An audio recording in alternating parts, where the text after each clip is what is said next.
ಓಂ ಶಾಂತಿ. ತಾರೀಕು 8/1/2026 ಪ್ರಾತಃ ಮುರುಳಿ. ಮಧುರ ಮಕ್ಕಳೇ, ಎಂದು ಮಿಥ್ಯ ಅಹಂಕಾರದಲ್ಲಿ ಬರಬೇಡಿ. ಈ ರಥಕ್ಕೂ ಬ್ರಹ್ಮರವರಿಗೂ ಪೂರ್ಣ ಗೌರವ ಕೊಡಿ.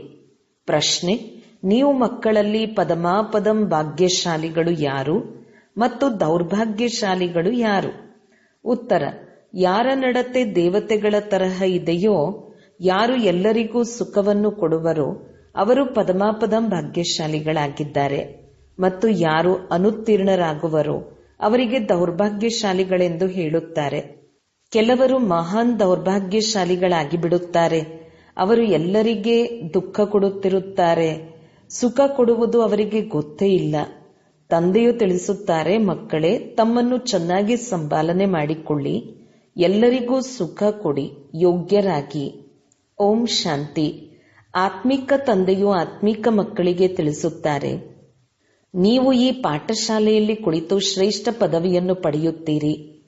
ಅಂತರ್ಯದಲ್ಲಿ ತಿಳಿದುಕೊಳ್ಳಿರಿ, ನಾವು ಬಹಳ ಶ್ರೇಷ್ಠಾತಿ ಶ್ರೇಷ್ಠ ಸ್ವರ್ಗದ ಪದವಿಯನ್ನು ಪಡೆಯುತ್ತೇವೆ. ಇಂತಹ ಮಕ್ಕಳಿಗಂತೂ ಬಹಳ ಖುಷಿ ಇರಬೇಕು. ಒಂದು ವೇಳೆ ಎಲ್ಲರಿಗೆ ನಿಶ್ಚಯವಿದ್ದರೆ ಎಲ್ಲರೂ ಒಂದೇ ರೀತಿ ಆಗಲು ಸಾಧ್ಯವಿಲ್ಲ. ಮೊದಲಿನಿಂದ ಕೊನೆಯ ನಂಬರಿನವರೆಗೆ ಇದ್ದೇ ಇರುತ್ತಾರೆ. ಪತ್ರಿಕೆಗಳಲ್ಲಿಯೂ ಮೊದಲಿನಿಂದ ಕೊನೆಯ ನಂಬರಿನವರೆಗೆ ಸಂಖ್ಯೆಗಳಿರುತ್ತವೆ. ಕೆಲವರು ಅನುತ್ತೀರ್ಣರಾಗುತ್ತಾರೆ, ಕೆಲವರು ಉತ್ತೀರ್ಣರಾಗುತ್ತಾರೆ. ಅಂದಾಗ ಪ್ರತಿಯೊಬ್ಬರೂ ತಮ್ಮ ಹೃದಯದೊಂದಿಗೆ ಕೇಳಿಕೊಳ್ಳಿ, ತಂದೆಯು ನಮ್ಮನ್ನು ಇಷ್ಟು ಶ್ರೇಷ್ಠರನ್ನಾಗಿ ಮಾಡುತ್ತಾರೆ ಅಂದಾಗ ನಾನು ಎಲ್ಲಿಯವರೆಗೆ ಯೋಗ್ಯನಾಗಿದ್ದೇನೆ? ಅನ್ಯರಿಗಿಂತ ಚೆನ್ನಾಗಿದ್ದೇನೆಯೇ ಅಥವಾ ಕಡಿಮೆ ಇದ್ದೇನೆಯೇ? ಇದು ವಿದ್ಯೆ ಅಲ್ಲವೇ? ಇದೂ ಸಹ ಕಾಣುತ್ತದೆ. ಯಾರು ಯಾವುದೇ ಸಬ್ಜೆಕ್ಟಿನಲ್ಲಿ ನಿರ್ಬಲರಾಗಿದ್ದರೆ ಅವರು ಕೆಳಗೆ ಹೊರಟು ಹೋಗುತ್ತಾರೆ. ಬಲೆ ಮಾನಿಟರ್ ಆಗಿರಬಹುದು, ಆದರೆ ಯಾವುದೇ ಸಬ್ಜೆಕ್ಟ್ನಲ್ಲಿ ಕಡಿಮೆ ಇದ್ದರೆ ಅವರು ಕೆಳಗಿಳಿಯುವರು. ಕೆಲವರೇ ವಿರಳ ಸ್ಕಾಲರ್ಶಿಪ್ ಪಡೆದುಕೊಳ್ಳುತ್ತಾರೆ. ಇದು ಸಹ ಶಾಲೆಯಾಗಿದ್ದೆ. ನೀವು ತಿಳಿದುಕೊಂಡಿದ್ದೀರಿ, ನಾವೆಲ್ಲರೂ ಓದುತ್ತಿದ್ದೇವೆ. ಇದರಲ್ಲಿ ಮೊಟ್ಟ ಮೊದಲನೆಯ ಮಾತು ಪವಿತ್ರತೆಯದಾಗಿದೆ. ಪವಿತ್ರರಾಗುವುದಕ್ಕಾಗಿಯೇ ತಂದೆಯನ್ನು ಕರೆದಿಲ್ಲವೇ? ಒಂದು ವೇಳೆ ವಿಕಾರಿ ದೃಷ್ಟಿಯು ಕೆಲಸ ಮಾಡುತ್ತಿದ್ದರೆ ನಿಮಗೂ ಇದು ಪಶ್ಚಾತ್ತಾಪವಾಗುತ್ತದೆ.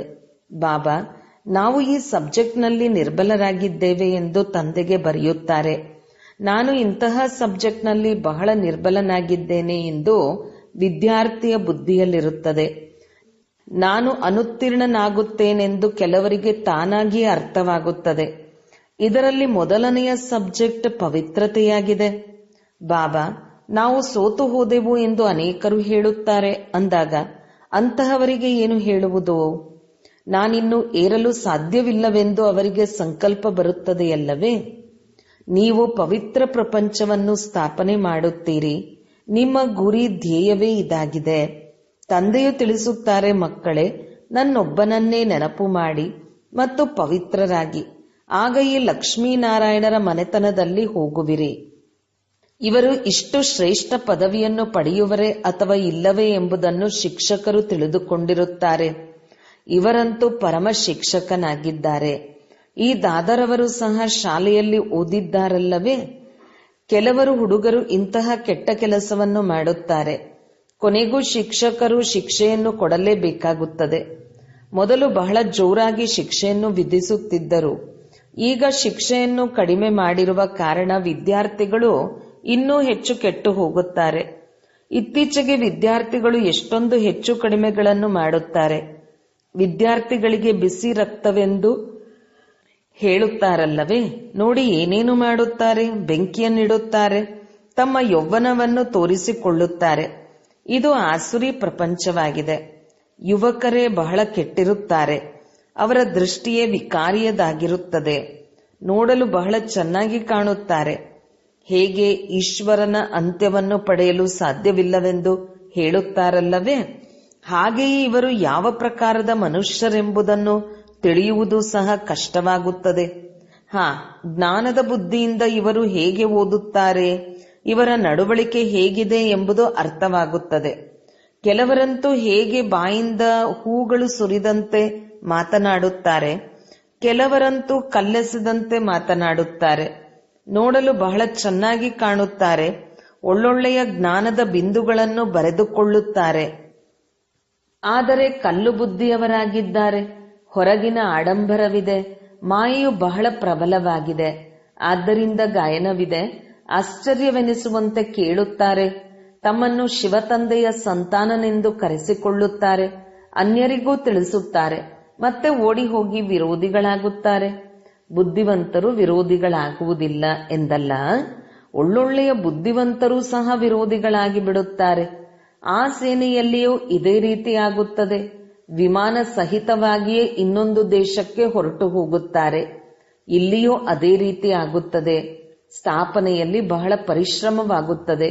ಮಕ್ಕಳಿಗೂ ವಿದ್ಯಾಭ್ಯಾಸದಲ್ಲಿ ಪರಿಶ್ರಮ, ಶಿಕ್ಷಕರಿಗೂ ಓದಿಸುವುದರಲ್ಲಿ ಪರಿಶ್ರಮವಾಗುತ್ತದೆ. ಇವರು ಎಲ್ಲರಿಗೆ ತೊಂದರೆ ಕೊಡುತ್ತಾರೆ.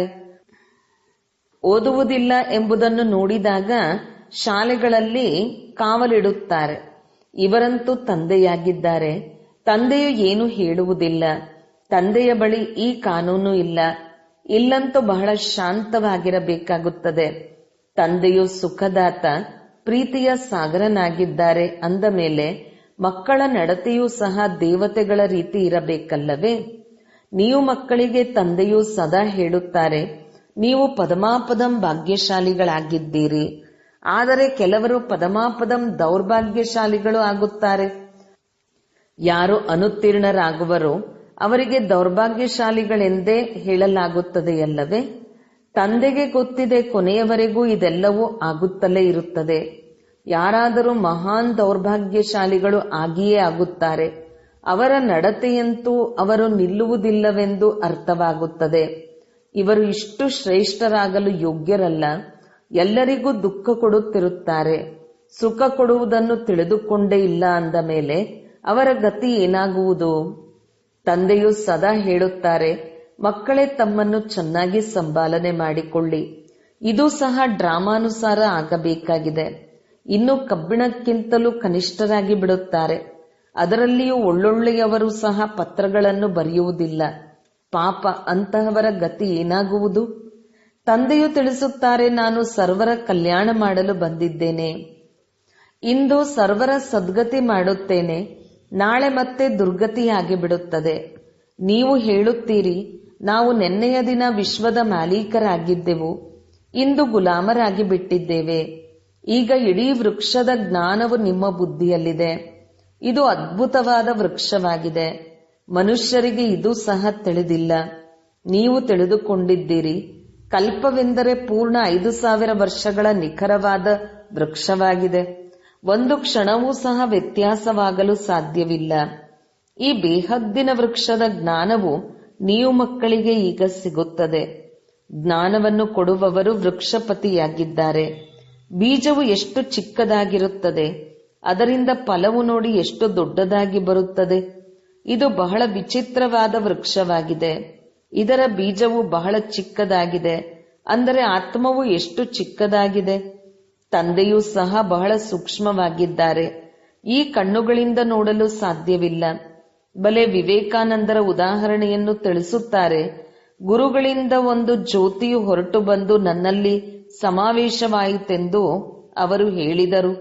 ಆದರೆ ಈ ರೀತಿಯಾಗಿ ಜ್ಯೋತಿಯು ಸಮಾವೇಶವಾಗಲು ಸಾಧ್ಯವಿಲ್ಲ. ಏನು ಹೊರಬಂದಿತು ಎಂಬುದನ್ನು ತಿಳಿದುಕೊಂಡಿಲ್ಲ. ಹೀಗೆ ಬಹಳಷ್ಟು ಸಾಕ್ಷಾತ್ಕಾರಗಳಾಗುತ್ತವೆ. ಆದರೆ ಅವರು ನಂಬಿಬಿಡುತ್ತಾರೆ ಮತ್ತು ಮಹಿಮೆಯನ್ನು ಮಾಡುತ್ತಾರೆ. ಆದರೆ ಭಗವಾನು ವಾಚ, ಯಾವುದೇ ಮನುಷ್ಯರಿಗೆ ಮಹಿಮೆ ಇಲ್ಲ, ಕೇವಲ ದೇವತೆಗಳಿಗೆ ಮಹಿಮೆ ಇದೆ. ಮತ್ತು ಯಾರು ಈ ರೀತಿ ದೇವತೆಗಳನ್ನಾಗಿ ಮಾಡುವವರಿದ್ದಾರೆಯೋ ಅವರ ಮಹಿಮೆ ಇದೆ. ತಂದೆಯು ಬಹಳ ಚೆನ್ನಾಗಿ ಕಾರ್ಡುಗಳನ್ನು ಮಾಡಿಸಿದ್ದರು. ಜಯಂತಿಯನ್ನು ಆಚರಿಸುವುದಾದರೆ ಒಬ್ಬ ಶಿವ ತಂದೆಯದನ್ನು ಆಚರಿಸಿ. ಈ ಲಕ್ಷ್ಮೀನಾರಾಯಣರನ್ನು ಸಹ ಈ ರೀತಿ ಮಾಡುವವರು ತಂದೆಯಲ್ಲವೇ? ಅವರಿಗೊಬ್ಬರಿಗೆ ಮಹಿಮೆ ಇದೆ, ಅವರನ್ನು ನೆನಪು ಮಾಡು. ಇವರು ಬ್ರಹ್ಮರವರು ಸಹ ಹೇಳುತ್ತಾರೆ, ನಾನು ಶ್ರೇಷ್ಠಾತಿ ಶ್ರೇಷ್ಠನಾಗುತ್ತೇನೆ ಮತ್ತು ಕೆಳಗೂ ಇಳಿಯುತ್ತೇನೆ. ಶ್ರೇಷ್ಠಾತಿ ಶ್ರೇಷ್ಠ ಲಕ್ಷ್ಮೀನಾರಾಯಣರು ಮತ್ತೆ 84 ಜನ್ಮಗಳ ನಂತರ ಕೆಳಗಿಳಿಯುತ್ತಾರೆ. ತತತ್ವಂ ಎಂಬುದು ಯಾರಿಗೂ ತಿಳಿದಿಲ್ಲ. ನೀವೇ ವಿಶ್ವದ ಮಾಲೀಕರಾಗಿದ್ದೀರಿ. ನಂತರ ಏನಾಗಿ ಬಿಟ್ಟಿರಿ? ಸತ್ಯಯುಗದಲ್ಲಿ ಯಾರಿದ್ದರು? ನಂಬರ್ವಾರ್ ಪುರುಷಾರ್ಥದ ಅನುಸಾರ ನೀವೇ ಇದ್ದಿರಿ. ರಾಜ ರಾಣಿಯೂ ಇದ್ದರು. ಸೂರ್ಯವಂಶಿ, ಚಂದ್ರವಂಶಿ, ರಾಜಧಾನಿಯವರು ಇದ್ದರು. ತಂದೆಯು ಎಷ್ಟು ಚೆನ್ನಾಗಿ ತಿಳಿಸುತ್ತಾರೆ. ನಡೆಯುತ್ತಾ ತಿರುಗಾಡುತ್ತಾ ಈ ಸೃಷ್ಟಿ ಚಕ್ರದ ಜ್ಞಾನವು ನೀವು ಮಕ್ಕಳ ಬುದ್ಧಿಯಲ್ಲಿರಬೇಕು. ನೀವು ಚೈತನ್ಯ ಲೈಟ್ ಹೌಸ್ ಆಗಿದ್ದೀರಿ. ಇಡೀ ವಿದ್ಯೆಯು ಬುದ್ಧಿಯಲ್ಲಿರಬೇಕು. ಆದರೆ ಆ ಸ್ಥಿತಿ ಇನ್ನೂ ಆಗಿಲ್ಲ, ಆಗುವುದಿದೆ. ಯಾರು ಪಾಸ್ ವಿತ್ ಹಾನರ್ ಆಗುವರೋ ಅವರದು ಈ ಸ್ಥಿತಿ ಇರುವುದು. ಇಡೀ ಜ್ಞಾನವು ಬುದ್ಧಿಯಲ್ಲಿರುವುದು. ಆಗಲೇ ತಂದೆಯ ಮುದ್ದಾದ ಮಕ್ಕಳು, ಪ್ರಿಯ ಮಕ್ಕಳೆಂದು ಕರೆಸಿಕೊಳ್ಳುವರು. ಇಂತಹ ಮಕ್ಕಳ ಮೇಲೆ ತಂದೆಯು ಸ್ವರ್ಗದ ರಾಜ್ಯಭಾಗ್ಯವನ್ನು ಬಲಿಹಾರಿ ಮಾಡುತ್ತಾರೆ. ತಿಳಿಸುತ್ತಾರೆ, ನಾನು ರಾಜ್ಯಭಾರ ಮಾಡುವುದಿಲ್ಲ, ನಿಮಗೆ ರಾಜ್ಯಭಾಗ್ಯವನ್ನು ಕೊಡುತ್ತೇನೆ. ಇದಕ್ಕೆ ನಿಷ್ಕಾಮ ಸೇವೆ ಎಂದು ಹೇಳಲಾಗುತ್ತದೆ. ಮಕ್ಕಳಿಗೆ ತಿಳಿದಿದೆ, ತಂದೆಯು ನಮ್ಮನ್ನು ತಲೆಯ ಮೇಲೆ ಕೂರಿಸಿಕೊಳ್ಳುತ್ತಾರೆ ಅಂದ ಮೇಲೆ ಇಂತಹ ತಂದೆಯನ್ನು ಎಷ್ಟೊಂದು ನೆನಪು ಮಾಡಬೇಕು. ಇದು ಸಹ ಡ್ರಾಮಾದಲ್ಲಿ ಮಾಡಲ್ಪಟ್ಟಿದೆ. ತಂದೆಯು ಸಂಗಮ ಯುಗದಲ್ಲಿ ಬಂದು ಎಲ್ಲರಿಗೂ ಸದ್ಗತಿಯನ್ನು ಕೊಡುತ್ತಾರೆ. ನಂಬರ್ವಾರ್ ಪುರುಷಾರ್ಥದ ಅನುಸಾರ. ನಂಬರ್ 1 ಅತಿ ಪವಿತ್ರರೇ ಕೊನೆಯಲ್ಲಿ ಅತಿ ಅಪವಿತ್ರರಾಗುವರು. ನೆನಪು, ಪ್ರೀತಿಯಂತೂ ತಂದೆಯು ಎಲ್ಲರಿಗೂ ಕೊಡುತ್ತಾರೆ. ತಂದೆಯು ಎಷ್ಟು ಚೆನ್ನಾಗಿ ತಿಳಿಸಿಕೊಡುತ್ತಾರೆ. ಎಂದು ಮಿಥ್ಯ ಅಹಂಕಾರವು ಬರಬಾರದು. ತಂದೆಯು ತಿಳಿಸುತ್ತಾರೆ, ಮಕ್ಕಳೇ ಎಚ್ಚರಿಕೆಯಿಂದ ಇರಿ. ಈ ರಥಕ್ಕೂ ಗೌರವ ಕೊಡಬೇಕು.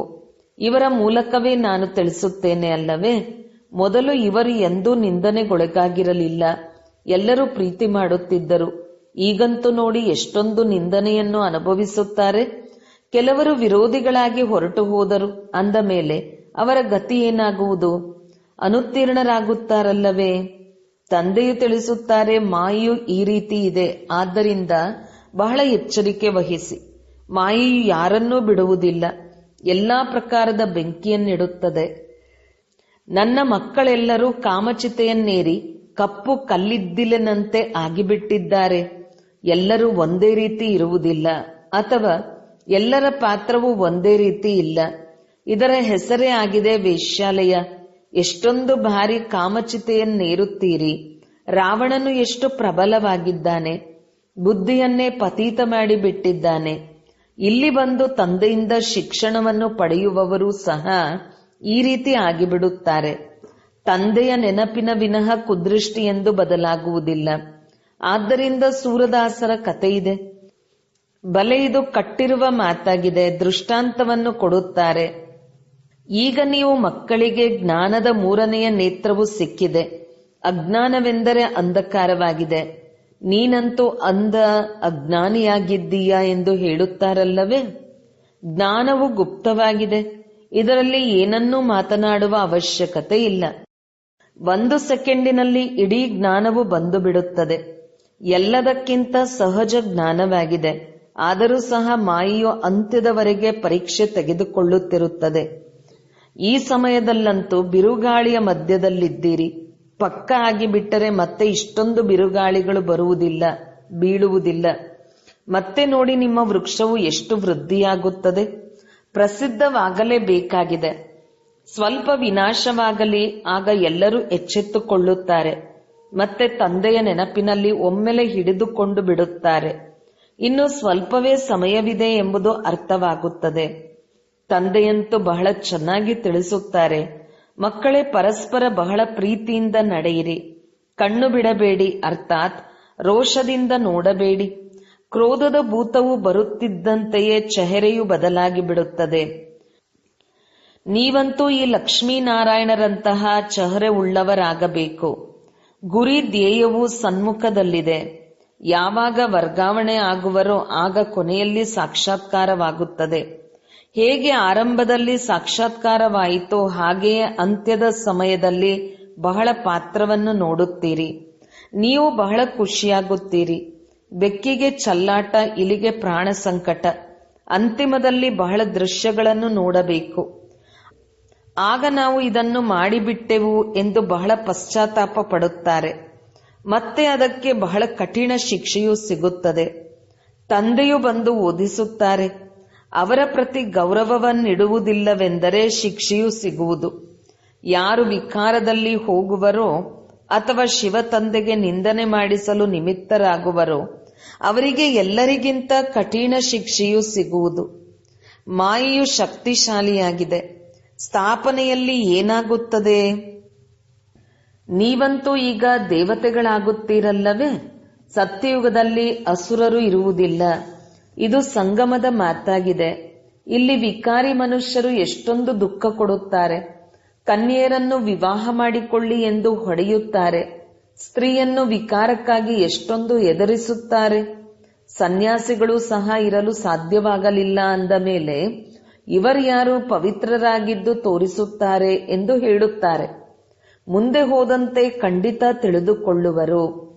ಪವಿತ್ರತೆ ಇಲ್ಲದೆ ದೇವತೆಗಳಾಗಲು ಸಾಧ್ಯವಿಲ್ಲ. ನೀವು ತಿಳಿಸುತ್ತೀರಿ, ನಮಗೆ ಇಷ್ಟೊಂದು ಪ್ರಾಪ್ತಿಯಾಗುತ್ತದೆ, ಆದ್ದರಿಂದ ಬಿಟ್ಟಿದ್ದೇವೆ. ಭಗವಾನುವಾಚ, ಕಾಮಜೀತರೇ ಜಗಜ್ಜೀತರು. ಇಂತಹ ಲಕ್ಷ್ಮೀನಾರಾಯಣರಾಗುತ್ತೀರೆಂದರೆ ಏಕೆ ಪವಿತ್ರವಾಗಬಾರದು? ಮಾಯೆಯು ಬಹಳ ಸತಾಯಿಸುತ್ತದೆ. ಉನ್ನತ ವಿದ್ಯೆಯಲ್ಲವೇ? ತಂದೆಯು ಬಂದು ಓದಿಸುತ್ತಾರೆ. ಇದನ್ನು ಮಕ್ಕಳು ಚೆನ್ನಾಗಿ ಸ್ಮರಣೆ ಮಾಡುವುದಿಲ್ಲ. ಆದ್ದರಿಂದ ಮತ್ತೆ ಮಾಯೆಯ ಪೆಟ್ಟು ಕೊಡುತ್ತದೆ. ಮಾಯೆಯು ಬಹಳ ಉಲ್ಲಂಘನೆ ಮಾಡಿಸುತ್ತದೆ. ಅಂತಹವರ ಗತಿ ಏನಾಗುವುದು? ಮಾಯೆಯು ಎಷ್ಟು ನಿರ್ಲಕ್ಷ್ಯರನ್ನಾಗಿ ಮಾಡಿಬಿಡುತ್ತದೆ. ಅಹಂಕಾರದಲ್ಲಿ ತೆಗೆದುಕೊಂಡು ಬರುತ್ತದೆ. ಮಾತೆ ಕೇಳಬೇಡಿ. ನಂಬರ್ ವಾರ್ ರಾಜಧಾನಿಯಾಗುತ್ತದೆ ಅಂದ ಮೇಲೆ ಯಾವುದೋ ಕಾರಣದಿಂದಲೇ ಆಗುತ್ತದೆಯಲ್ಲವೇ? ಈಗ ನಿಮಗೆ ಭೂತ ಭವಿಷ್ಯತ್ ವರ್ತಮಾನದ ಜ್ಞಾನವು ಸಿಗುತ್ತದೆ ಅಂದ ಮೇಲೆ ಎಷ್ಟು ಚೆನ್ನಾಗಿ ಗಮನ ಕೊಡಬೇಕು. ಅಹಂಕಾರವು ಬಂದರೆ ಅವರು ಸತ್ತರು. ಮಾಯೆಯು ಒಮ್ಮೆಲೆ ಕನಿಷ್ಠರನ್ನಾಗಿ ಮಾಡಿಬಿಡುತ್ತದೆ. ತಂದೆಯ ಉಲ್ಲಂಘನೆಯಾಯಿತೆಂದರೆ ಮತ್ತೆ ತಂದೆಯನ್ನು ನೆನಪು ಮಾಡಲು ಸಾಧ್ಯವಾಗುವುದಿಲ್ಲ. ಒಳ್ಳೆಯದು. ಮಧುರಾತಿ ಮಧುರ ಅಗಲಿ ಹೋಗಿ ಮರಳಿ ಸಿಕ್ಕಿರುವ ಮಕ್ಕಳ ಪ್ರತಿ ಮಾತಪಿತಾ ಬಾಬ್ದಾದರವರ ನೆನಪು, ಪ್ರೀತಿ ಹಾಗೂ ಸುಪ್ರಭಾತ. ಆತ್ಮೀಯ ಮಕ್ಕಳಿಗೆ ಆತ್ಮೀಯ ತಂದೆಯ ನಮಸ್ತೆ. ಧಾರಣೆಗಾಗಿ ಮುಖ್ಯ ಸಾರ. ಬಂದು ಪರಸ್ಪರ ಬಹಳ ಪ್ರೀತಿಯಿಂದ ನಡೆದುಕೊಳ್ಳಬೇಕು. ಎಂದೂ ಕ್ರೋಧದಲ್ಲಿ ಬಂದು ಒಬ್ಬರು ಇನ್ನೊಬ್ಬರನ್ನು ರೋಷದಿಂದ ನೋಡಬಾರದು. ತಂದೆಯ ಆಜ್ಞೆಯ ಉಲ್ಲಂಘನೆ ಮಾಡಬಾರದು. 2. ಪಾಸ್ ವಿತ್ ಹಾನರ್ ಆಗಲು ವಿದ್ಯೆಯನ್ನು ಬುದ್ಧಿಯಲ್ಲಿಟ್ಟುಕೊಳ್ಳಬೇಕು. ಚೈತನ್ಯ ಲೈಟ್ ಹೌಸ್ ಆಗಬೇಕು. ಹಗಲು ರಾತ್ರಿ ಬುದ್ಧಿಯಲ್ಲಿ ಜ್ಞಾನವು ಸುತ್ತುತ್ತಿರಲಿ. ವರದಾನ: ಸರ್ವಶಕ್ತಿವಂತ ತಂದೆಯ ಅಧಿಕಾರದಿಂದ ಪ್ರತಿಯೊಂದು ಕಾರ್ಯವನ್ನು ಸಹಜಗೊಳಿಸುವಂತಹ ಸದಾ ಅಟಲ ನಿಶ್ಚಯ ಬುದ್ಧಿ ಭವ. ನಾವು ಎಲ್ಲಾ ಕಾರ್ಯಗಳನ್ನು ಸರ್ವಶ್ರೇಷ್ಠ ಸರ್ವಶಕ್ತಿವಂತ ತಂದೆಯ ಅಧಿಕಾರದಿಂದ ಮಾಡುವವರಾಗಿದ್ದೇವೆ. ಇಷ್ಟು ಅಟಲ ನಿಶ್ಚಯವಿರಲಿ. ಅದನ್ನೆಂದಿಗೂ ಯಾರೂ ಮುರಿಯಲು ಸಾಧ್ಯವಾಗಬಾರದು. ಇದರಿಂದ ಎಷ್ಟೇ ದೊಡ್ಡ ಕಾರ್ಯವನ್ನು ಮಾಡುತ್ತಿದ್ದರೂ ಅತಿ ಸಹಜವೆಂಬಂತೆ ಅನುಭವ ಮಾಡುವಿರಿ. ಹೇಗೆ ವರ್ತಮಾನದಲ್ಲಿ ವಿಜ್ಞಾನಿಗಳು ಇಂತಹ ಯಂತ್ರವನ್ನು ತಯಾರು ಮಾಡಿಬಿಟ್ಟಿದ್ದಾರೆ, ಅದರಿಂದ ಯಾವುದೇ ಪ್ರಶ್ನೆಗೆ ಉತ್ತರವನ್ನು ಸಹಜವಾಗಿಯೇ ಸಿಕ್ಕಿಬಿಡುತ್ತದೆ. ಬುದ್ಧಿಯನ್ನು ಉಪಯೋಗಿಸುವುದರಿಂದ ಮುಕ್ತರಾಗಿ ಬಿಡುತ್ತಾರೆ.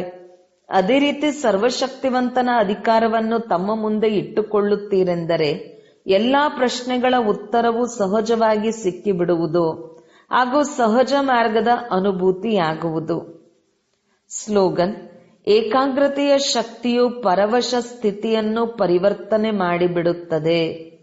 ಅವ್ಯಕ್ತ ಸೂಚನೆ: ಈ ಅವ್ಯಕ್ತ ಮಾಸದಲ್ಲಿ ಬಂಧನ ಮುಕ್ತರಾಗಿ ಜೀವನ್ಮುಕ್ತ ಸ್ಥಿತಿಯ ಅನುಭವ ಮಾಡಿರಿ. ಬ್ರಾಹ್ಮಣ ಜೀವನದ ನಿಜವಾದ ರಸ ಜೀವನ್ಮುಕ್ತ ಸ್ಥಿತಿಯಲ್ಲಿದೆ. ನ್ಯಾರ ಭಿನ್ನರಾಗುವುದು ಅಂದರೆ ಮುಕ್ತ ಆಗುವುದು. ಸ್ವಭಾವ ಸಂಸ್ಕಾರಗಳ ಮೇಲೆಯೂ ಯಾವುದೇ ಸೆಳೆತ ಇಲ್ಲ. ಏನು ಮಾಡಲಿ, ಹೇಗೆ ಮಾಡಲಿ, ಮಾಡಬಾರದಿದ್ದೆಂದರೂ ಆಗಿಬಿಟ್ಟಿತು. ಇದು ಜೀವನದ ಬಂಧ ಆಗಿದೆ. ಇಚ್ಛೆ ಇರಲಿಲ್ಲ, ಆದರೆ ಚೆನ್ನಾಗಿ ಎನಿಸಿತು. ಶಿಕ್ಷಣ ನೀಡಬೇಕಿತ್ತು, ಆದರೆ ಕೋಪ ಬಂದು ಬಿಟ್ಟಿತು. ಇದು ಜೀವನ ಬಂಧನದ ಸ್ಥಿತಿಯಾಗಿದೆ. ಬ್ರಾಹ್ಮಣ ಅಂದರೆ ಬಂಧನ ಮುಕ್ತ, ಜೀವನ್ಮುಕ್ತ. ಬ್ರಾಹ್ಮಣ ಆತ್ಮ ಎಂದಿಗೂ ಇಂತಹ ಯಾವುದೇ ಬಂಧನದಲ್ಲಿ ಬಂಧಿಸಲ್ಪಡುವುದಿಲ್ಲ. ಓಂ ಶಾಂತಿ.